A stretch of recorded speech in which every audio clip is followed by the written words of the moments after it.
It's shared with her, so it's good. This isn't related to the... Guys, What are we doing? Very fancy Shakespeare stuff. What's up? Are you guys editing right now? Yeah, look at the screen. Asadi. Edits. This is terrible. I'm actually This is not how I pictured this whole thing. Shut up. This is my camera time. I'm actually a professional beats maker. Yeah.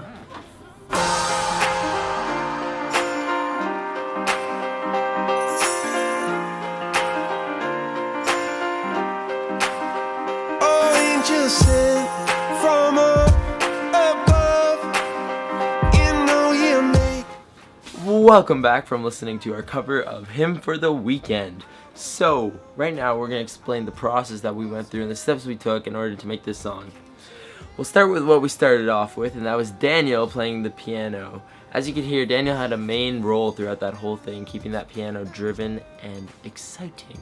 So, how did we get that original piano part? Well, Daniel, we had him listen to the original song on headphones and just lay out the tempo, and from that we just built around that. So yeah, that's what we started with. We had the piano, and then we moved on to different stuff like percussion. On GarageBand, for our cover of Hymn for the Weekend, we divided the song into 4 key parts: so the intro, the verse, the pre-chorus, and the chorus. Within each section, we started building off of the piano part that we originally laid down, and we started adding percussive instruments such as the drum set, cymbals, we had sleigh bells, cowbells, the cajon, and it was only then that we realized we should have started off with a strong rhythmic percussive foundation and then layered off of that, because it made it very difficult adding new instruments in. Well, right now we're doing the sleigh bell part. It's imperative to the success of this song. Actually though, if you listen to the original, like, it just gives it that hint. Nice little, gives a little kick, you know. Alright Josh, let's go. Ready? So some other instruments that we used besides the piano and the percussion instruments was the electric bass, the electric guitar, and then there was also trumpets. Yeah, so for the trumpets, what we did to make it super cool was we had Daniel play on the, not the violin, on the piano, the violin part along with the trumpet, so that it was more broader sound, it sounded more clean. For the trumpet part, and I guess also the violin part, we split it off into 3 main sections. So we had the upper melody, so that was the screaming high B's and D's and stuff that you might have heard along with that first violin. In the middle we had a main melody too, so it was the same part just down the octave. Jesse did that, as well as the third low harmony, so it was harder to hear because it blended more, but if you listen for that lower harmony part with the violin, it was definitely there. What else? For the bass guitar part, Yeah. I mean that was pretty easy. We got that one in one try, and it complemented pretty well. It only took us one time.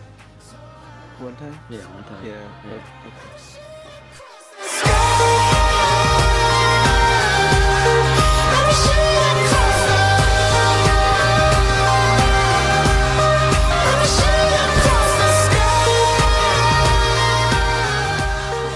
So boys, what did we learn from this experience? What was your favorite part? I like that part too.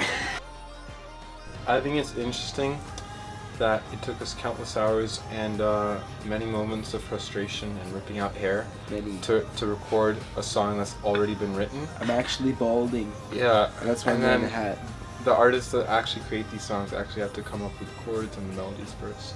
Yeah, I agree. I think even getting that tuning among the different instruments was so hard. Even like I can say the trumpets, to line that up with the piano, even the guitars itself, and to make sure that all of it was in tune, and then that all of it synced up, and then even reusing certain parts for different like choruses and pre-choruses, and trying to fit that in GarageBand so it was a smooth transition, and then having that still flavor so it's not flat and having percussion at the same time.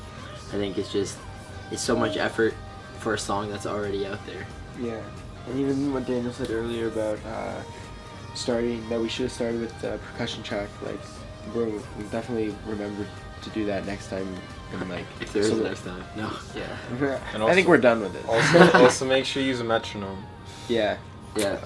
So, what did we learn? Use a metronome.